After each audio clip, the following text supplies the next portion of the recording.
Hello, and welcome to Real Chats with Real Student Athletes. I'm super excited for my guest today. Her name is Kara Saylor. And before I get into the little intro, just wanted to say that super excited for many reasons to talk with her today. First, we are family.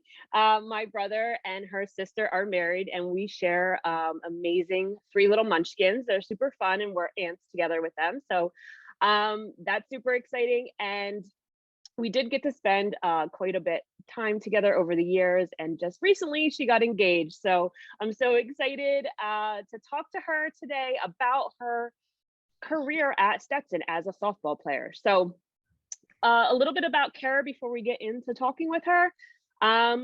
She started in 2018 as a softball player at Stetson University. And as a freshman, she was coming in as a recovering shoulder injury.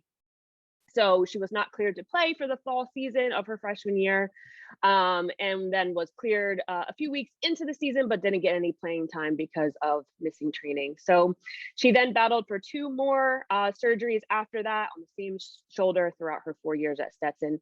Playing time looked a lot different to her than other athletes on her team. And because of the limited playing time, she took every opportunity to try and enjoy every minute of other opportunities. And that was cheering on her teammates and being the best teammate that she could be for the Stetson softball program. She did struggle deeply with performance anxiety. So we are really going to get into talking about that today. And in those moments, she did not perform the way that she would have liked to. So we're going to kind of take a deep dive into that. Her senior year, she got the most opportunity, but by this point, she was able to realize that this was her story as a softball player, and she was going to kick butt no matter what, be the great teammate on the bench, and help her coaches and support her teammates on and off the field. So welcome, Kara. Hello. Hi. So super excited to chat with you today. I do want to start with just the question that I had asked you about a couple weeks ago when I was visiting down in Florida with the family, is that what do you know now that you wish you knew when you first started Stetson University as a freshman softball player? Yeah, so that question is actually one that's really easy for me to answer, as I have graduated and have kind of been able to look back on the 4 years I was at Stetson playing softball. And the first thing that comes to my mind every time I think about this is just the idea of idolizing your sport in the way that you view yourself only in your stats. Oh man, I only got one hit that game, focusing on those statistics is what really, I think, crushed my confidence and my ability to perform. So I wish I would have not done that and just been able to look at the big picture. I'm on a softball team. I am getting my schooling paid for. I'm getting a great education, meeting good friends, like the coaches are amazing. But no, I really did focus on my stats. And I think that was something that really held me back in the long run. Yeah, and I love that you brought up the confidence factor, because a lot of times I do hear the struggle of student athletes just are not even lacking confidence, but blocking confidence, right? And I think the one thing I heard you say was the lack of confidence, especially when you're focused on the outcome, right? Your hits, the outcomes of the game. So talk a little bit more about that, and where were you able to, I guess, maybe unblock that confidence? How could you get into the mindset of being confident again when you were in those struggles? Yeah, that's a tricky question because I don't know. Looking back, I don't think I was ever very confident in my opportunities. With my injury freshman year, I had a head coach for freshman and sophomore year, actually junior year too. And then my senior year, I got a new coach. And the coach that I had freshman through junior year, he was an older man, kind of didn't realize the importance of mental health and your performance and reassuring his athletes. So I never really got that reassurance. And that was part of why I was very hard on myself. So going into my senior year, my coach really helped me with that. So in my senior year, in those opportunities, I was able to talk to her, go to her, and sit in her office and just kind of pick her brain because she played too and she went through these struggles. So she gave me some good pointers. And once I started opening up to my coach about that, I was able to free I got my confidence back in bits and parts, so that was one thing that did help me. I found that taking extra reps outside of practice instilled in my brain that I was putting forth more effort maybe than potentially other people. And that I knew that when I stepped in the box, I had those extra reps under my belt and that would help me. So I think the combination of talking through my struggles and putting in more effort kind of helped me find some confidence in my later years. Yeah, I love that you shared that, because putting in those extra reps and putting together that effort. So what I find with athletes is the more that they prepare Mhm. for their season or put the more effort in, and that the more that they do on a daily basis and have a routine, that brings along the confidence, because they're able to fixate on the actual doing Mhm. of what they're trying to do on the field. They're just doing it outside, For sure. outside of that playing. So practice, preparation, and really those two things are key for building your confidence. And I love that you're able to talk to your coach about it, open up about it. I always like to say, uncover that black box when, Yeah. unfortunately, when, a plane goes down and it crashes, they go looking for the black box. What made the plane crash? Yeah. So it's kind of like when you're going through a struggle and you're having a hard time, uncover the black box. Like, what deep down inside is it? And let's just work on it, Mhm. knowing that, it's meant to be worked on. You're meant to see progress. Yeah. Um, so kind of going into that, I mean, one of the most famous sayings for baseball and softball players is that it's 90% mental and 10% physical. So would you agree or disagree? Oh, I would 100% agree. Softball, baseball is so mental. Oh my goodness. My coach always used to say, if you're not ready to get a hit, if you don't believe that you're going to get a hit before you step in that box, you're not going to. You can be the best player on the roster, and still, if you are not preparing and seeing yourself hitting that ball, you're not going to. So that's kind of what our mindset is and our culture was my senior year is you have to believe in yourself in order to get the results. It's not always physical, but you have to have that confidence and that preparation to get those results. And I 100% agree. Yeah. So could you share with me any type of, like, I guess before you got into the box, did you have like any physical triggers that you would do, or anything like a go-to saying or a mantra that you'd like to share? Because I think Yeah. that's really important, of having that mentality as you approach the box. Like, you're ready. Like, Yeah. you put in the preparation, you did all the work before to get here, and now it's game time. Like, it's perform. Yeah, for sure. I think it's funny also to think back because my years under my initial head coach, I never had a routine like those few opportunities I did get. I didn't really ever have a routine. In my senior year, my coach instilled in me. She was like, "You have to have something to calm yourself." Like when I was talking to her about my performance anxiety, she said, "You need a routine. You need something that when you step in the box, you are the greatest. You have to get in that mindset." So I did. I didn't really say anything. Before I would get in the box, I would make a mark with my bat. I would look at the A on my bat and take a big deep breath. And then I would say a short prayer and I would get into the box. And that really just kind of eased my nerves, got me a little more ready, and I took it on. So, Yeah.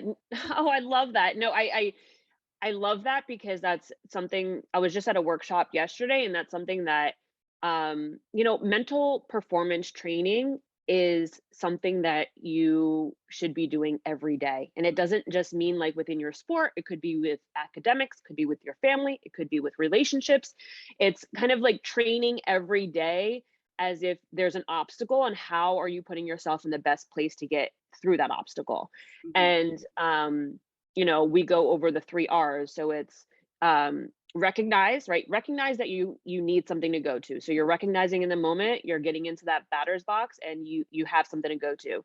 You're going to do your release. So that's your cross the dirt, or the turf, and then look at the A and say a short prayer, and then that gets you refocused to then go and perform. So it's like, that's something that I've been teaching athletes along the way, and it just goes to show how much confidence it brought you at that moment. Um, once you were able to find a routine. Yeah. Hmm. That's amazing. Yes. So I do want to talk about the injuries. I think this is a big thing, with athletes and having some type of outlet to really talk about once you're either have an injury or you're coming back from an injury. I think it's important to have that, I guess, space to talk about it because I feel like at some point you do feel like something's taken away from you, For sure. and you're leading all the way up into this point, and you have a college scholarship, you're playing division 1 softball, and then all of a sudden it stops, Hmm. and what you thought was going to be your life for the next 4 years is not what it looks like. So can you kind of just talk about that, and talk about the onset of the injury, kind of where you were at? How did you get out of maybe a dark hole that you thought was never going to end? Yeah, that is what it felt like. Definitely a dark hole. After the first one, I was like, okay, it's all right. I'm getting out of the way. Freshman year, a lot of freshmen don't play anyways. That one wasn't as terrible. The second one, unfortunately, happened after my sophomore year. After I recovered from the first one, the fall was going really well. I was earning a starting spot. We got into like the last few scrimmages of the fall, and I tore my labrum again. So that was a really bad timing injury because I was getting that taste of starting, after coming back, the comeback story. Um, Yeah. so that one did me pretty hard. And at that point, I didn't really know how to get myself out of that dark hole. I was going to rehab. I became close to the trainers. They were very encouraging. They were great. I don't really know what got me through that surgery, to be honest. I kind of just, my dad was like, it's part of your story, um, it's a comeback story. Like, let's finish it. Let's do it. So that was kind of my mindset was, this is my story. We're going to take it day by day, and whatever happens, happens. I got pretty depressed though, honestly. I lost a bit of weight. And I just felt like, what's the point? At sometimes I was like, what's the point? I'm going to keep getting injured. Why am I still playing? And that's when I went to my friends, and they were like, Kara, you can do it. Unfortunately, these are the cards you're dealt.